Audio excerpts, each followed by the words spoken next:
Most people believe prosperity begins the moment more money enters their lives. They imagine that one promotion, one breakthrough, one unexpected opportunity will finally solve the pressure they have carried for years. But King Solomon, the wisest and wealthiest ruler of the ancient world, taught something far more unsettling. Wealth does not begin in your wallet. It begins in your mind. That means two people can receive the exact same amount of money and experience completely different outcomes. One multiplies it, the other loses it. One builds security, the other remains trapped in anxiety. The difference is not income. The difference is the internal structure guiding every decision. This is why so many people work harder each year and still feel financially stuck. They are trying to change their circumstances without changing the mental patterns that created them. They earn more, but they still spend impulsively. They pray for abundance, but they continue thinking like scarcity is permanent. They ask God for increase while managing what they already have with fear, confusion, and haste. Solomon understood a principle that can change everything. If your thinking remains the same, your financial life will eventually return to the same level, no matter how much enters your hands. Prosperity begins the moment your mind becomes capable of sustaining what your prayers have been asking God to provide. Most financial struggles do not begin in the bank account. They begin in the hidden beliefs a person carries for years without questioning them. Before money becomes a practical problem, it becomes a psychological pattern. Some people live with a constant fear that there will never be enough. Even when they earn more, the anxiety remains. They hold tightly to every resource, not because they are disciplined, but because they are afraid. Others move to the opposite extreme. The moment money arrives, they spend it quickly, as if abundance were temporary and had to be consumed before it disappears. Different behaviors, same root. A mind trained to expect scarcity. King Solomon described this pattern with remarkable clarity. In Proverbs, he repeatedly contrasts the wise person, who stores and plans, with the foolish person, who devours everything immediately. The issue is not intelligence. It is internal order. This is why financial breakthroughs alone rarely create lasting prosperity. A larger salary cannot heal impulsiveness. A profitable business cannot remove fear. An unexpected blessing cannot compensate for a mind that still believes money is unstable, dangerous, or impossible to keep. Many people unknowingly inherited these patterns. They watched parents argue about bills, saw money associated with stress, or learned to believe that wealth belonged only to others. Over time, these experiences formed a silent script: earn, worry, spend, repeat. The tragedy is that this cycle feels normal. It becomes so familiar that people stop recognizing it as bondage. They assume constant pressure is simply part of adult life. But Solomon teaches that poverty is often the result of unmanaged thinking rather than insufficient opportunity. When fear controls your decisions, you hesitate when wisdom calls for action. When impulse controls your decisions, you destroy what should have been preserved. When comparison controls your decisions, you spend to impress rather than to build. The financial battle is therefore deeper than numbers. It is a struggle over perspective, identity, and trust. Until your mind is renewed, every increase will eventually flow back into the same patterns that have always kept you stuck. King Solomon did not become extraordinarily wealthy by chasing money. He became wealthy because he learned how to think with wisdom before he ever handled abundance. That is the part most people overlook. When God appeared to Solomon and invited him to ask for anything, he did not request gold, military strength, or power over other nations. He asked for understanding. He asked for discernment. He asked for a mind capable of governing well. That single decision reveals the foundation of biblical prosperity. Solomon understood that resources are dangerous in the hands of a person who lacks judgment. Money magnifies whatever already exists within you. If your thinking is disordered, more money accelerates disorder. If your mind is disciplined, more money becomes a tool for multiplication. This is why Proverbs returns again and again to the same themes: wisdom, diligence, patience, and self-control. These are not moral decorations. They are economic laws. The wise person plans before acting. The diligent person builds consistently. The patient person allows time to compound. The disciplined person resists immediate gratification. Together, these traits create an internal structure strong enough to sustain increasing responsibility. Solomon also warned about haste. The plans of the diligent lead surely to abundance, but everyone who is hasty comes only to poverty. This insight is as relevant today as it was 3,000 years ago. Haste is not merely moving quickly, it is making decisions driven by emotion rather than understanding. It is buying before evaluating, borrowing before preparing, and consuming before building. Haste seeks immediate relief. Wisdom seeks lasting stability. This is why two people can encounter the same opportunity and produce opposite outcomes. One reacts emotionally and turns a blessing into a burden. The other acts with patience and turns the same opportunity into generational wealth. Solomon's greatest financial teaching may be this: prosperity is not created by what you receive, but by the quality of thought governing what you receive. Your habits are visible expressions of your beliefs. If you consistently save, plan, and invest, your actions reveal internal order. If you repeatedly consume, delay, and panic, your actions reveal internal instability. The mind is therefore the true treasury. Every financial decision begins there long before money changes hands. When God gave Solomon wisdom, he gave him the internal architecture required to govern wealth responsibly. The gold came afterward, and the same principle remains true now.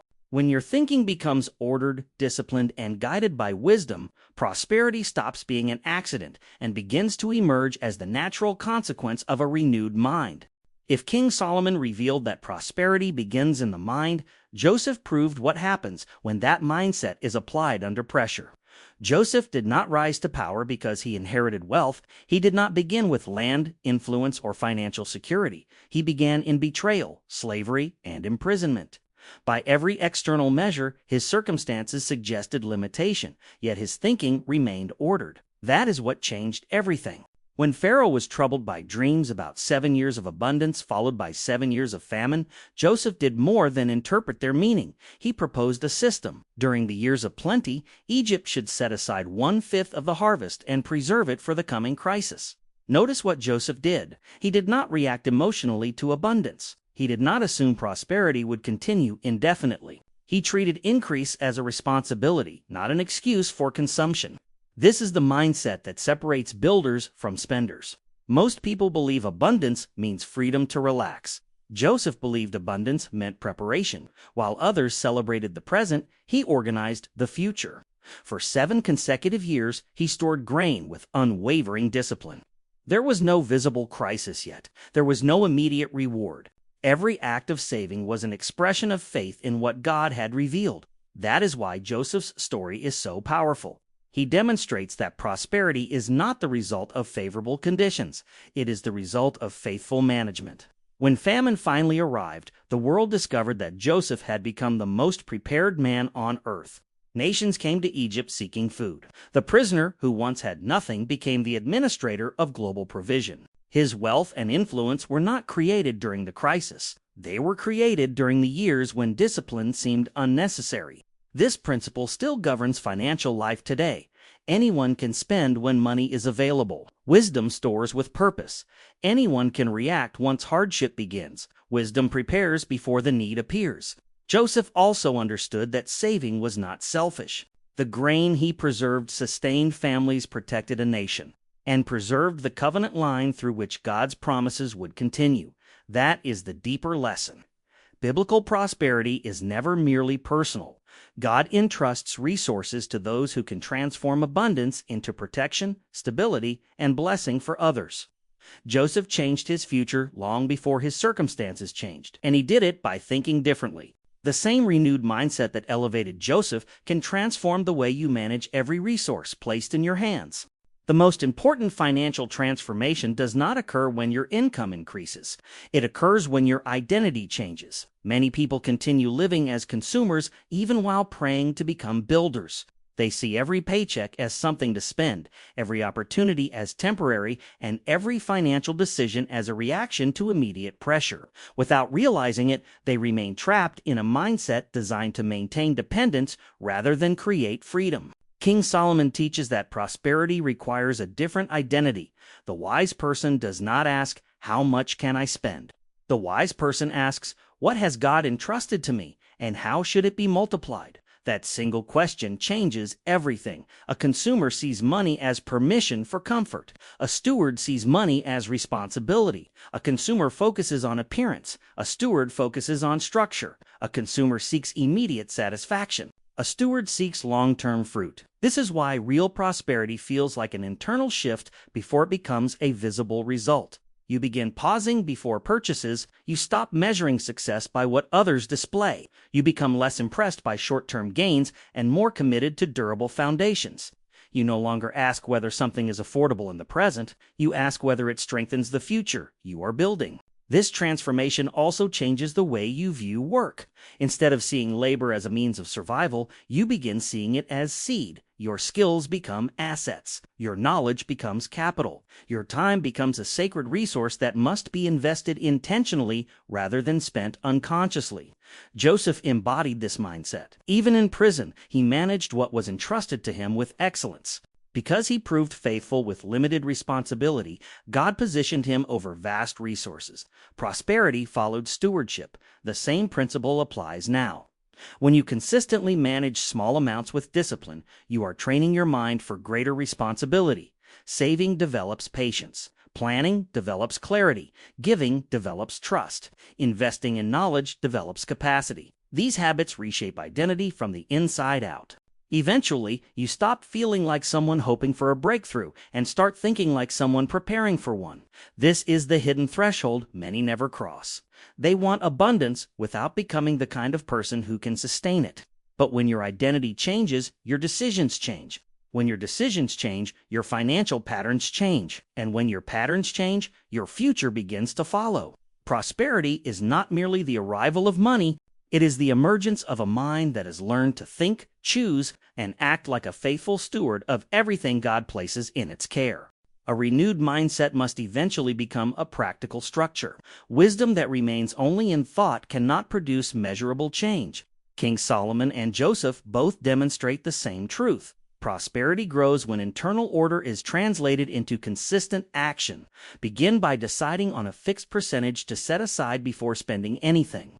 Joseph reserved 1/5 of Egypt's abundance, establishing a discipline that protected the nation during famine. The exact percentage may differ according to your circumstances, but the principle remains unchanged. Saving must become intentional rather than accidental.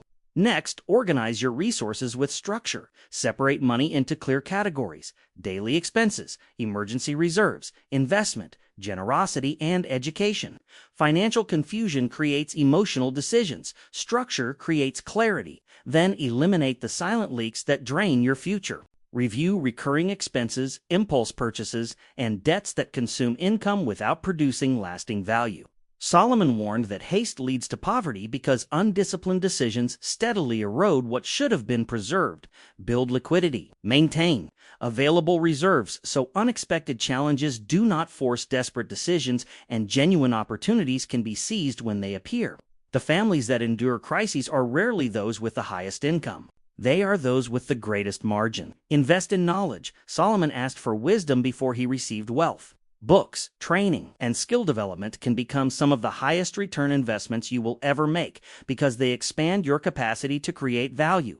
Practice generosity. Giving breaks the illusion that money is your source of security. It reinforces the truth that God is the provider and you are the steward. Review your decisions regularly. Prosperity is not created by one dramatic event, but by repeated acts of order. Weekly and monthly reflection allows you to correct mistakes before they become patterns. Most importantly, make every financial decision with purpose. Before spending, ask whether this choice strengthens the future you are building or merely satisfies a temporary emotion. These steps may appear simple, but simplicity is often where transformation begins. When your money is guided by intention, discipline, and faith, resources stop slipping through your hands. They begin to accumulate, multiply, and serve the purpose for which God entrusted them to you. King Solomon spent his life proving that prosperity is not reserved for the fortunate. It is entrusted to those whose minds have been shaped by wisdom. That is the truth at the center of everything you have heard. Money alone cannot create peace. Larger income cannot heal fear. Unexpected opportunities cannot compensate for undisciplined thinking. Lasting prosperity begins when the mind is renewed, the heart is aligned, and daily decisions start reflecting the order God intends. Joseph lived this principle in the most dramatic way possible. He prepared during abundance, remained faithful in uncertainty, and became a source of provision for entire nations. His story confirms that God often transforms financial futures by first transforming the way a person thinks. Perhaps you now recognize patterns that have quietly limited your progress: fear that caused hesitation, impulses that consumed what should have been preserved, habits inherited without examination. If so, this realization is not condemnation. It is an invitation. The same God who granted Solomon wisdom and gave Joseph discernment can also renew your mind. Close your eyes for a moment if you can, and let this prayer become your own. Father, everything I have belongs to you. Forgive me for the times I have treated your provision carelessly, reacted out of fear, and pursued temporary comfort instead of lasting wisdom. Renew my mind. Teach me to think with clarity, to plan with discipline, and to manage every resource as a faithful steward. Remove the mentality of scarcity and replace it with trust. Remove impulsiveness and replace it with self-control. Remove confusion and replace it with understanding. Give me the wisdom of Solomon. Give me the foresight of Joseph. Help me honor you with my work, my decisions, my saving, my giving, and my investments. May every resource you place in my hands be used to strengthen my family, bless others, and advance your purpose. In the name of Jesus, amen. Remember this: prosperity does not begin when more money arrives. It begins when your mind is transformed. And when wisdom governs your thoughts, discipline shapes your actions, and faith directs your decisions, you are no longer merely hoping for abundance. You are becoming the kind of person God can trust with it.